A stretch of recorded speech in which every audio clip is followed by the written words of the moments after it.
Well, good evening. Are you a mom or maybe a dad who is praying for solutions and answers with children who may be on what they call the spectrum of child behavior disorders, mental or mood disorders like ADHD, conduct disorder, oppositional defiant disorder, autism, or any other, I want to say, label under the sun? The truth is when you do your due diligence and research, as this mom's going to share with you tonight, and you look for the cause behind the breakdown of the mental health of our children today, you're not going to find anything. In fact, every single video of psychologists or therapists or pediatricians that I see say we don't really know the cause behind these issues. So, we're going to bring you the cause tonight, and we're going to bring you a very inspirational story from a mom who's been working with us now for several years. When she first came to us, her son was on the spectrum for sure. They didn't know whether it was oppositional defiant disorder. They called it back then Asperger's syndrome, maybe on the autism spectrum. They weren't really sure what the issue was going on. They just knew that he was acting out in aggressive behavior. He was getting in trouble. And I don't want to steal Melissa's thunder. Maybe, Melissa, you can share exactly what you were experiencing. So Melissa's going to speak from the heart tonight. She's going to share her very heartfelt, inspirational story. Again, same as last week. You might want to grab some Kleenex. It's probably going to get pretty heartfelt as we speak tonight. We do not have a timeline on how long this video is going to be. We prayed to God before we went live and just asked him to speak through us so that we could share the stories with you in a way that would help you the most, in a way that would affect your soul. You know, sometimes our heads get too logical, but your heart is always going to know the truth when it hears it. And may the truth set you free. So, Melissa, welcome, welcome. Hi, Kat. Hi, Angela. Welcome. Can you go ahead and share, where were you before creating Champions for Life? Were you just winging it?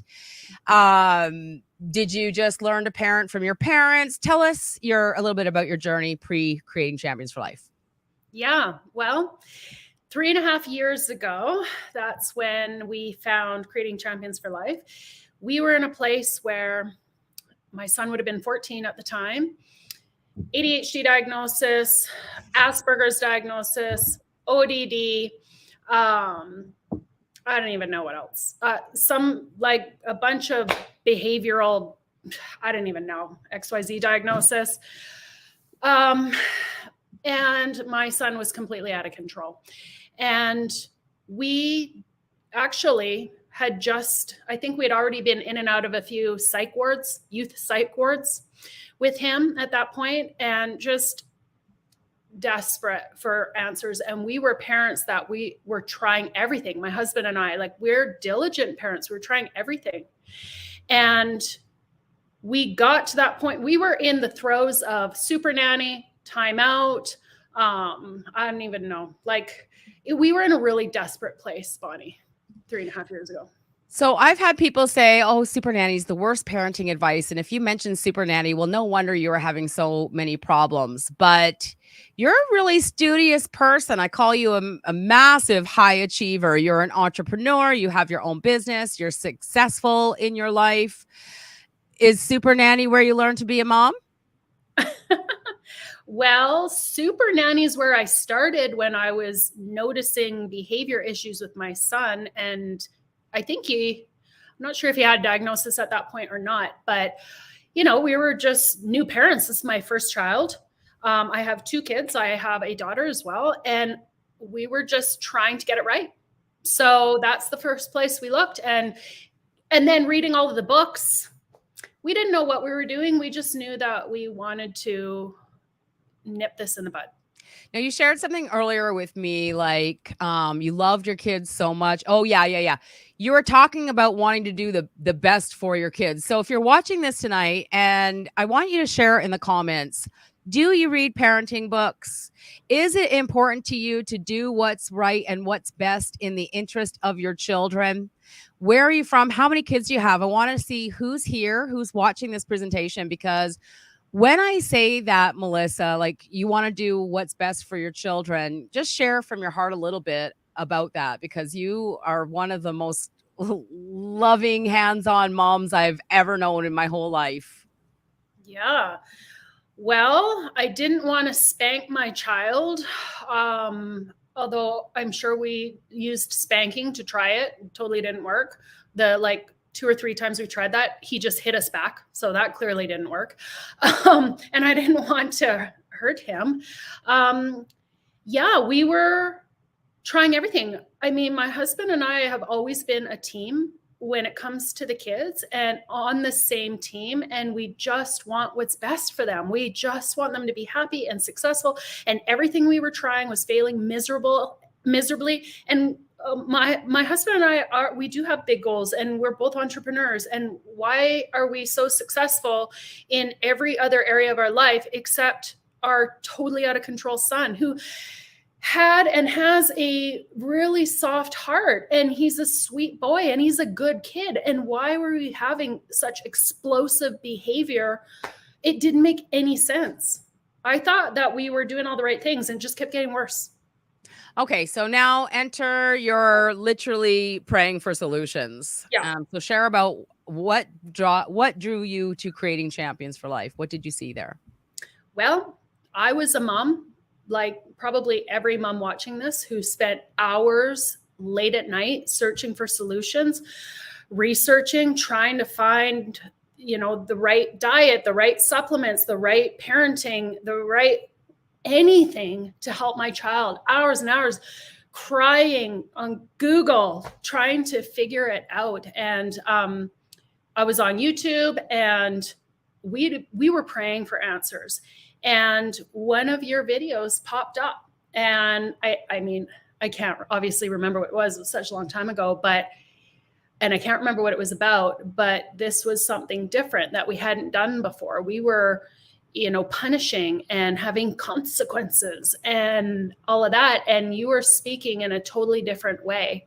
And that's how I found you. And I actually got a lot of great information just from your YouTube channel. I don't think we even reached out to you when I deep dive, I'm like deep diving for hours a day until I start to get a feel for it. And I think that it was a month of just watching YouTube videos and getting a feel for CCFL before we reached out. Okay. And so when you reached out to us, like some parents see this and they're like, yeah, but you don't know my situation, right? Like things are really bad here. Maybe it's too late for me. Can you talk about the things that you were actually experiencing with Jade? Oh yeah. Like this sounds too easy. Right. This is not going to work for my child, my son, Jade. He's different. And this is not going to work. Like, oh, that sounds great in theory. Not going to work for my kid. That works for like my daughter, who's way easier, or other people's kids. It seemed too simple, but we were desperate and we tried everything. Like when I say we've tried everything, we have tried everything. We've spent so much money. I've spent over $100,000 trying to help my son. That's the truth. Yeah. $100,000 and years on end. And you did the therapy and you did the psych wards. Like you did the things that you were being led down a path to do. And you were told that something was wrong with Jade. Yes. Okay. Yeah. So if you're watching this and you're in this on the same path here, we're going to be bringing you stories every single week that is very similar to Melissa. People who love their kids, doing the best for the kids, reading all the books, doing all these things 3, 4, 5, 10 years sometimes before finding Creating Champions for Life. Okay, enter in Thomas and Creating Champions for Life. What did you start seeing? Where was the cause behind the aggressive behavior? Because, I mean, he was wrecking things, breaking things, hitting you guys. You guys were, fearful over the last several years. He's now 16. So, he's 17. He's 17. So they get bigger and stronger. And this is talk about how important it is to kind of nip this in the bud now. We were in a position where we had to restrain our son for years and years and years because he was so out of control that he would hurt us or himself not on purpose. He would throw things, and if you didn't duck, you're getting it in the head. He would get totally, we called it rages. He'd have these rages where like over nothing, like really nothing. We're a nice family. Like my husband and I are calm people. I'm an extrovert, my husband's an introvert, and we're like a loving Christian family. And I mean, we've got morals and values and structure in our home. Like, why it shouldn't be happening?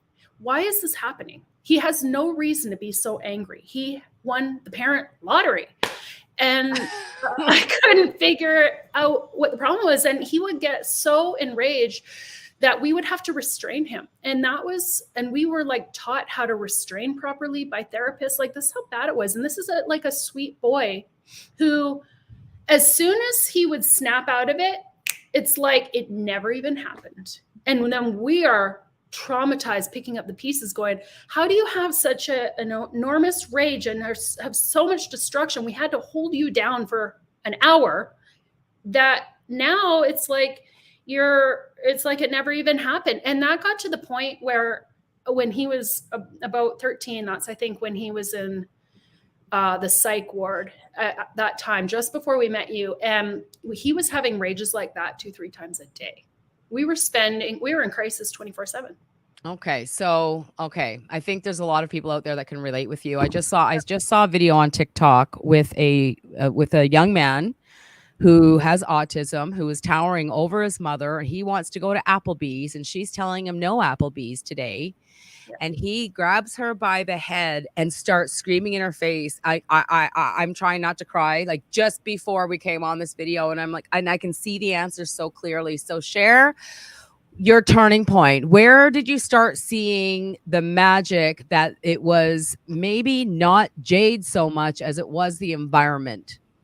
Well, to be honest, I didn't see it for a long time. I just trusted intellectually that was true, because we started working with you guys, and I knew intellectually, like I'm not wanting to have an ego here. I just want my son to be better. So if somebody tells me what to do, I'm going to do it. Like, I'm not going to be like, no, it's not me or Mike. It's definitely he's got mental illness. If somebody tells me what to do, I'm going to do it. So when we start with creating Champions for Life, and Mike and I learned that everything is because of the environment, and we're the ones that create the environment. I did realize intellectually that Mike and I had created it, but I didn't understand how. Because we had one child who was completely the opposite and like very easy and didn't have these outbursts at all. And then Jade, who was acting like this, and I couldn't figure out what it was. I knew from taking the program that it's either bribing, dictating, or overcompensating, and guilty to all three of those, both Mike and I. So yes, but so did all my friends. Everybody, every other parent I knew was parenting the same way as us, loved their kids, disciplining where necessary. Why were we in such an extreme position and they weren't? Well, it must be the mental illness, right? So fighting that, because I knew the way that you and Tom talk, it was different than everybody else, and other people were getting results. And when you know that you know that you know, you just trust that. When you hear truth, you know. So I knew that if we just kept plugging away, eventually it was going to click. We were going to see the FedEx arrow, so to speak. And truth be told, it took me 3 years to see it. It did, but you saw some lights. Yes. Like, so when I first saw Creating Champions for Life, I shared my story last week. My son was diagnosed with the worst case of ODD the psychologist had ever seen.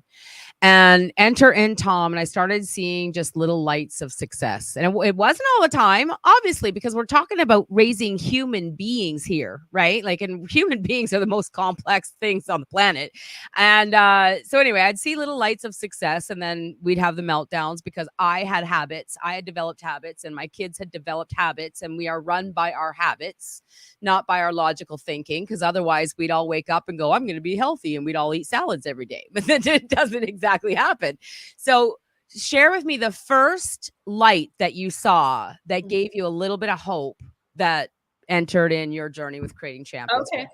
Okay, so when we started making our kids earn everything, and my son is very capable of a lot of things, but my husband's really handy. He's a handyman and builds a lot of things. And then we would start getting the kids to earn stuff. So Jade would want to, I don't know, go to a movie or have pizza night. And we started incorporating, how can you earn that? What can you do to earn that? That's a privilege. And that was a battle there was a transition period where that was a battle. But once he realized that this is how you get what you want, you earn things, then he started really stepping up. And so then he was like wanting to earn things, and he was cleaning everything and helping in the yard and doing very helpful things. That's when I first started to notice, okay, this is working, because we did everything for our kids. I did everything for them, because I mean, was running a tight ship. I'm like, want to be as successful at home like I am with my business. And we got to schedule and do this and do that and everything. I was doing everything for them. I was making their lunch every day. I was getting their shoes and giving it to them, and their coats. Like, here you go. Like, they can go get their own stuff. I was trying to be perfect. That's what it was. Perfectionist, recovering perfectionist, who was putting that on my kids, doing way too much for them. And then when I started giving them more responsibility and getting them to earn stuff, then they're like, oh, I can do stuff too. That's so interesting. So if you're watching this, do you do everything for your kids? Have you learned that if you're going to be a good mom, that we must do everything for our kids? Because like I remember having a 4-level house, 7 bedrooms, and running from room to floor, serving my kids. If that's you, share in the comments. Like, are you doing these things? Are you serving your kids? Do you find yourself bribing them, threatening them, begging them to do the things that they're supposed to be doing, like Melissa was just talking about? So, what was the number one hugest lie that you had learned about parenting before creating Champions for Life that was causing heartache in your family? Lie, probably consequences. I would say consequences. Yeah, like there needs to be a consequence for every misstep or whatever. Okay, so what you're talking about is this whole catch your child doing something inappropriate Yep.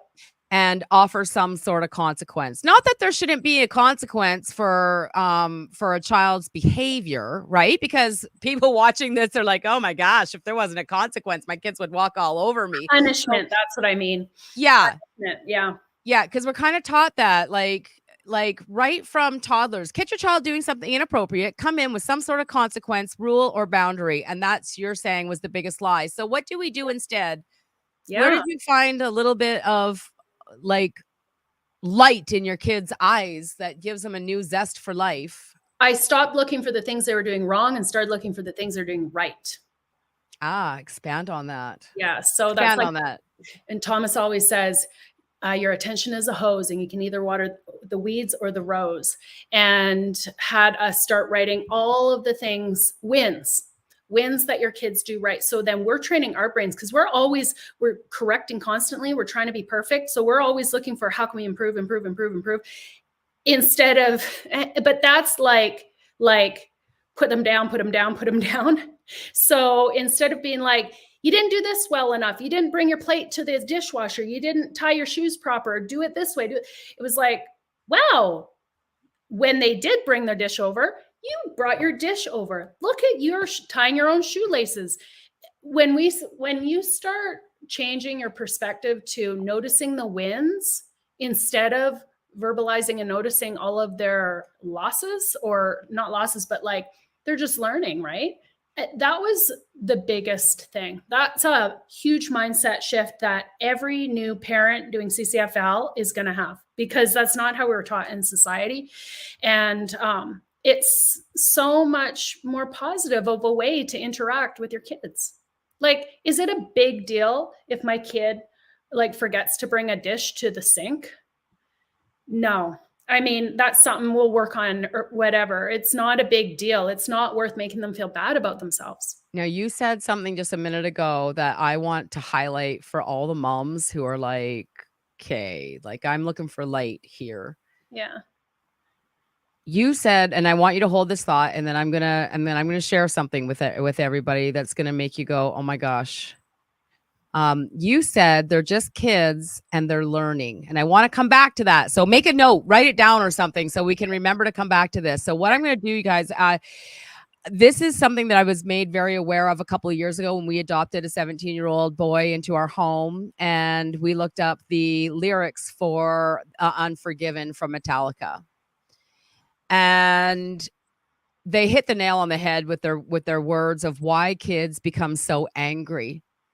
I do believe that your child right now, if you're watching this, and Melissa, you too, like if you're watching this and struggling with the behavior of your child was born perfectly. God made that child absolutely perfect. And you know it to be true because when you gave birth to your baby and you're holding your baby in your arms and you're looking at this sweet soul, do they bring like hate and anger into the room when you're holding your baby? Or do they bring love and joy to every human being around them? It's the energy that exude, right? They bring you joy. Yeah. And Metallica said this, it says, new blood joins this earth and quickly he's subdued. Now, with the parenting, what we're trying to say here is not our children that need to change. It's the parenting strategies. And we're not here to judge you. We're here to, the only reason I wake up every morning is to breathe life into you and your family. The only thing that I care about is your happiness. And that is the truth, because I was you not that long ago. I was the mom in fetal position, wanting to do what's best for my kids. My kids were ransacking my house and each other, and I was dying and they were dying. And kids all over the world are dying, and Melissa's family was dying too. And I want you to talk about that because this is so important, because new blood joins this earth and quickly he's subdued. Through constant pained disgrace, the young boy learns their rules. Now, we're taught to follow our kids around, catch them doing something inappropriate, and to correct it with some sort of consequence. And so I want you to imagine, moms, dads, you're in the driver's seat. You've never driven before. How excited are you to get behind the driver's seat? You got the keys, you're behind the wheel, you've got the steering wheel, and you're like counting on your trusted advisor who's sitting in the passenger seat to guide your way and to show you how this beautiful world works. And they're sitting beside you, like, okay, and you just do something. This just ignorance on fire, just excited energy on fire. And you go to put the gear in drive, and they're like, no, we don't do that. You have to do this first. No, that's wrong. And you start correcting inappropriate behavior with no pre-frame, with no plan, with no life skills training. How long would it be before you got angry and upset and aggressive? And Melissa, when you think about these words and you think about how you learned to be a parent with today's parenting strategies and getting caught into the trap of comparison, getting caught into the trap of positive discipline, like you said, consequence, getting caught into the trap of correcting your child's behavior versus teaching them life skills. Share what's... Yeah, well, I remember when we first started putting Jade in timeout, and he was probably like 3, and we were definitely watching Supernanny at that time. And we went to the neighbor's house for supper, and he was acting out, but he wasn't acting out. He was playing. He was 3 and he wanted our attention. And we're trying to be adults and talk to our adult friend neighbors. And I was embarrassed because my son's like starting to, amp up and not knowing what to do. I wanted to show them I'm on it. So I'm like, excuse me one moment. And I took my son and put him in timeout at their house. And I'm trying to show people like I'm on the ball and I'm a good parent. And because I was so worried about what other people thought about me, that am I a good or bad parent? And so I kept doing it over and over. I'm like, this is what you're supposed to do. This is what the professionals say to do. I'm just going to keep doing it until it works. And it kept getting worse and worse and worse. And I honestly would say back then I was doing it from a place of I'm worried about what people think about me as a parent, and I want to get it right. And I'm trying to put on a show and be perfect. And it's so ridiculous. I wish the whole world all parents could just all agree that if a kid needs attention and they're being rambunctious, that we don't judge them. We are excited that they're going to go do what they need to do with their kids, like play with them or give them, validation or whatever the child needs, instead of being like, yeah, you need to discipline. Good for you for disciplining your kid, because it just got worse and worse and worse. Right. And so now through creating champions for life, you're learning to be proactive. You're learning to teach life skills, and you're learning to love your boy unconditionally. Mm-hmm. Talk about that a little bit. Yeah. So, like I said, it took a long time for Mike and I to unprogram ourselves. Once the parent gets it, everything falls into place, and it takes time because we are so conditioned. And you guys have been so patient with us. I'm sure I was saying to Mike today, I'm like, I'm sure there were a million times where they're like, can't you see that you're the problem? And you didn't. You're patient with us. But like intellectually, we were doing all the things and we were putting things in place. But the FedEx arrow that we weren't seeing, that we only just got recently, because it took a lot of time to deprogram, was we were coming at everything with our son from a place of unknowingly judgment and not from a place of unconditional love. And what I mean by that is, when, let's say he missed the mark on something, say there's like a best way to do it. Say there's like the good, the bad, and the ugly. Okay. And he didn't choose the good. He chose the ugly, or he chose the bad. And I don't want my child to choose bad or ugly. And so I'm not okay with that. And I was either, well, what I used to do in the beginning of CCFL was let him know about it. Like, Jade, I'm not okay with that. Like, you slipped up or whatever, give him like one of these. Then once I got better, and that's dictating, and I'm not going to do that. I'm still was coming from both Mike and I. We both realized this at the same time very recently. We were coming at it from a place of like secret underlying, not realizing it judgment. Like, you missed the mark and we're not okay with it. And that, you don't even have to say it. You can even pretend like that's not true. But if you don't get it, that you're still doing that, they are going to pick up on it. And my son didn't feel good enough. He felt like everything he did was not good enough for us. And even when he got like call it a 6 out of 10 or a 7 out of 10, which is good, then we're like, it's not 10 out of 10. And we're not saying that. We're like, okay, well, that's your choice to not do your homework and fail your class. That's your choice. And we're going to love you either way. Well, that was still coming from an energy of judgment.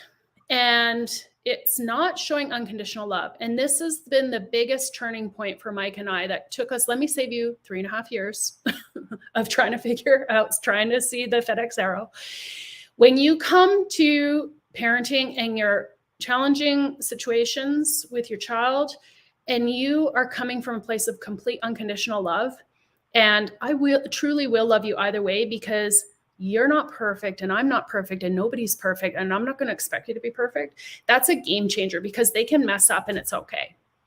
My son was messing up on purpose just to piss us off, because he was never good enough anyways. So he's going to dial it up and up and up until he didn't realize he was doing that, until he gets what he needs. Bad attention is better than no attention, I suppose. That's what was happening.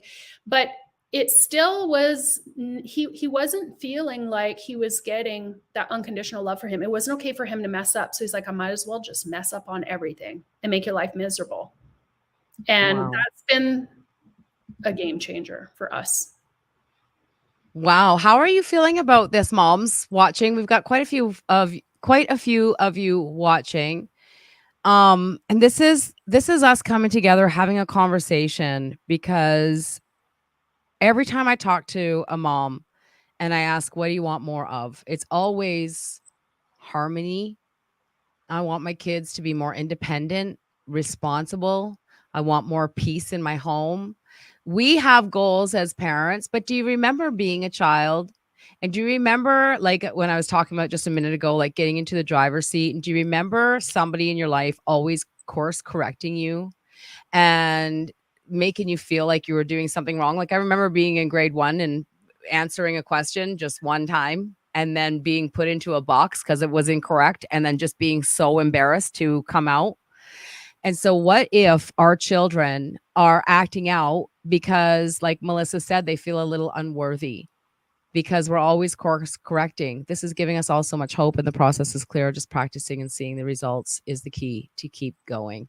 Wow, Yeah. Melissa, you're so amazing for staying the course and getting this right. And Melissa, you are like, you've invested a lot of time. You saw these little lights, and then, but we're habits, right? So even though you'd see these little lights, okay, I got to guide behavior, I got to validate, I got to teach him the life skill, and I'm gonna love you either way, whether you do it my way or you don't. But then it was like, well, I'm going to love you either way, but you got to do it my way. And that this is something that you just came to the realization of just a couple of weeks ago.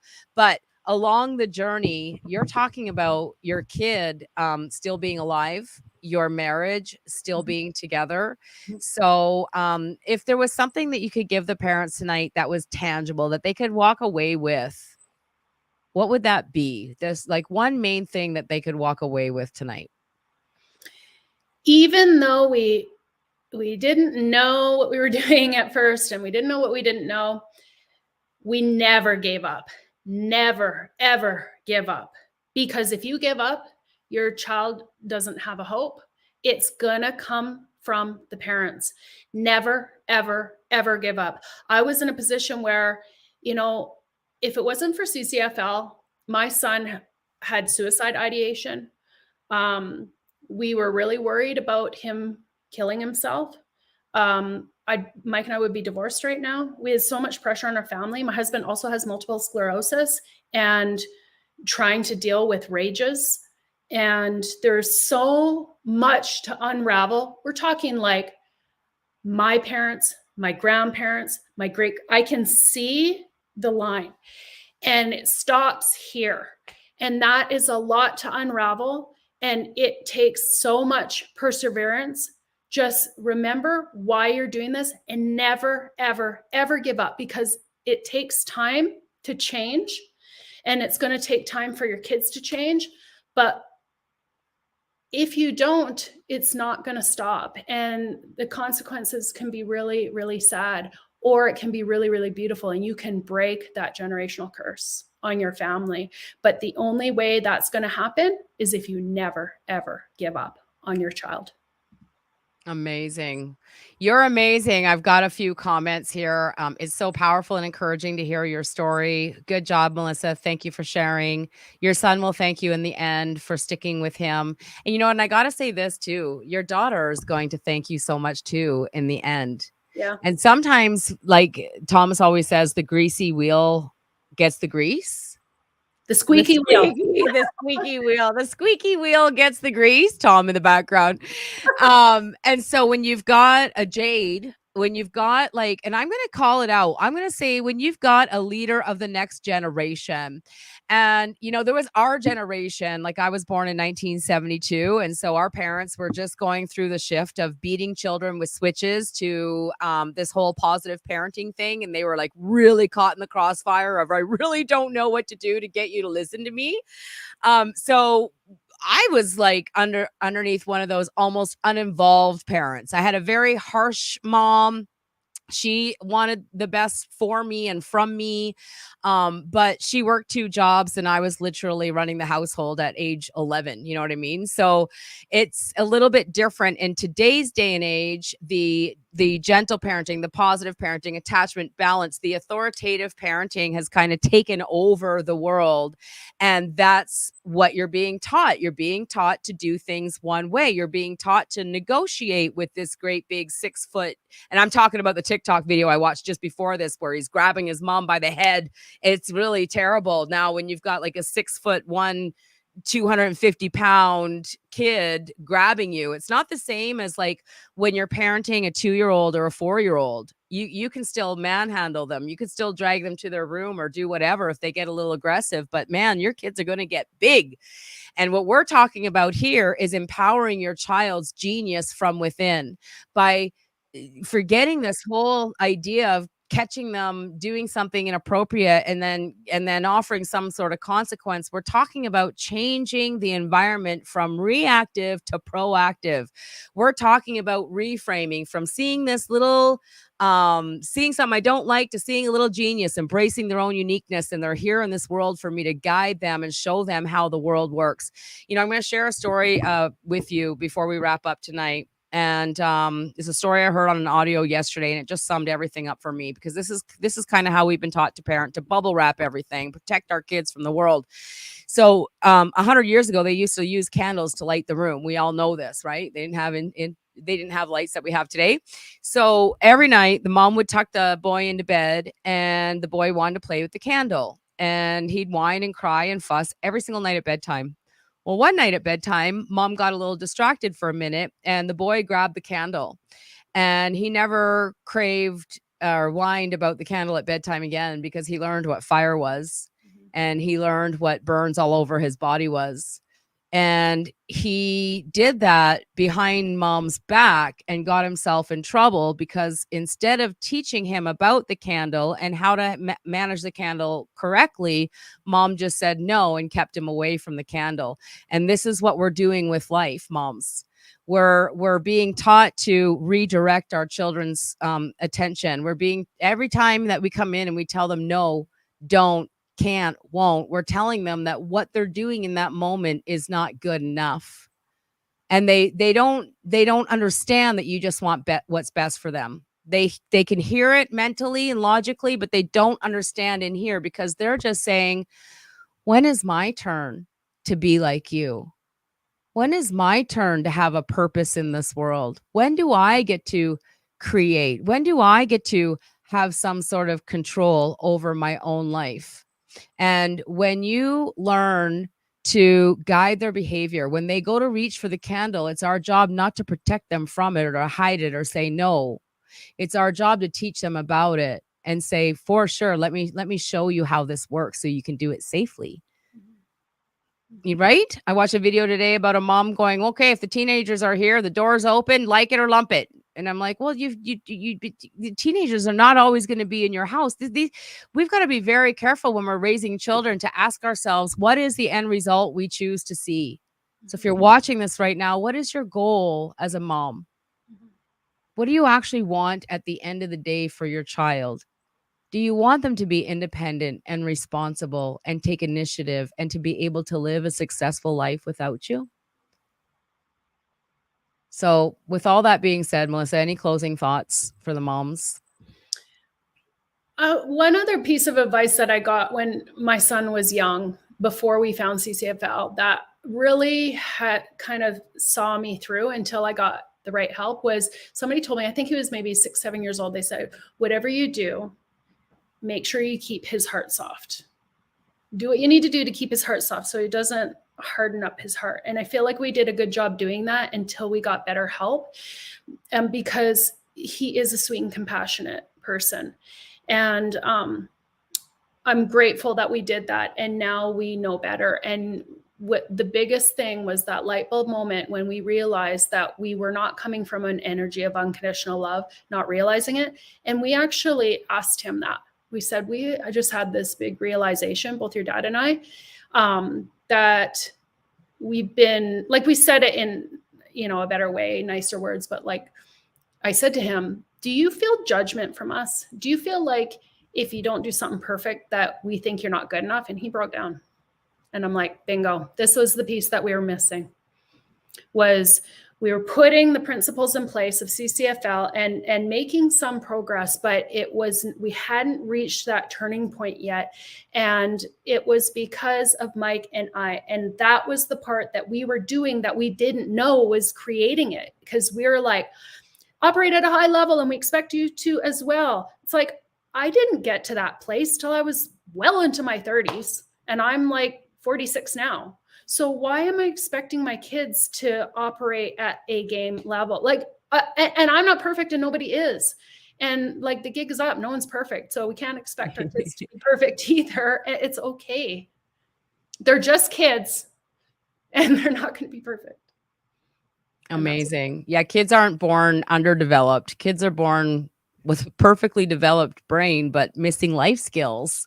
And Yeah. and I'm 51 and I'm still missing a lot of life skills. Like we are always going to be growing and learning. So anyways, And mom, yeah, you go know, ahead. all of those diagnoses are Yeah. not true. He's totally fine. I had people telling me he's not capable of this. He's not capable to like get his own way around the city. Well, he has a bus pass and can get everywhere he can in this. Like the kid is a genius. He's the smartest boy I know. He's totally capable. All of those diagnoses were just, they don't know what to do or say, and they're trying to do something. It's not true. He just didn't have the self-esteem that comes from figuring out life and making mistakes and then getting it, and the self-esteem that comes from figuring it out on your own. Yeah, the self-esteem that comes from figuring it out on your own. You know, none of us human beings learn anything until we actually experience it. So when we start allowing our children more opportunities, like anytime we're doing something for a child that they can be doing for themselves, or anytime we give something to our child that they haven't earned, we're literally like, I want you to just imagine this little spark flame just starting to light a fire, just this little spark, and it's smoking and it's starting, and we come over with a big blanket and we're like, ooh, I want to feed the fire, and we take a blanket and we go and then the blanket kind of falls onto the little sparks that have just started. What happens to the fire? Goes out. So I want to finish with the final outro of Unforgiven, and to speak as a champion for children. He says, "Never free, never me. So I dubbed thee Unforgiven. You labeled me." And this is so huge to me because my kids all had labels: ODD, ADHD, anxiety, depression, teenage rebellion, terrible twos. You labeled me, I'll label you. I dub thee Unforgiven. Never free, never me. You labeled me, I'll label you. I dub thee and Unforgiven. That was Jade. If you spank me, I'm going to hit you right back. Right? Yeah. Yeah. So we got this. We got solutions for you. We know we need to change the environment. It's like a plant that's the leaves are falling off. We can take the plant to a new environment. It'll grow and flourish. The exact same child right now who's acting out an aggressive behavior, who's swearing, who's cursing, who won't listen, who just seems to be the black sheep of the family's got a message for you. They're speaking out in the best way that they know how. And they're like little Horton, here's a who going, see me, look at me. I'm here. They want to be like you, and they want an opportunity to live life, not with your purpose, but with their own. And if this message hit you somewhere in the soul and you're just like, okay, but how do I do it? That's what we're here for. We can't teach you how to guide behavior versus punish it in a 30-minute video. Melissa's been working with us for over 3 years. But I can promise you that if you decide to learn every day, if you're better than yesterday, every day you know more than you did yesterday, then you're going to be heading in a direction of growth, because the law of perpetual transmutation says that nothing rests, nothing ever stays the way it is. It's either going to be getting better or it's going to be getting worse. And the only thing that I can promise you is that your children, you're raising a little human being. They are going to grow and they're going to get bigger and they're going to get stronger, and the anger is going to get more intense unless we put our foot in the sand and say, no, I'm willing to fight for the life of my child, and I'm willing to fight for my sanity. And there are no quick fixes, right? But I can promise you that if you start working with us and you learn from us, you will get better every single day. If you want the help, put help in the comments, or if you don't want to do that, send me a private message on Facebook and we will get in touch with you at our earliest possible convenience. So with that being said, do you have any final thoughts before we wrap up Creating Champions for Lifestyle? Just trust the process. It totally works. And allow for yourself to change, because that's when your child is going to change, is when the parents change. Awesome. So until we meet again, Melissa, Here's cheers to our to our parenting parenting success. success. Bye. Good night, everybody. Bye for Thank now. you.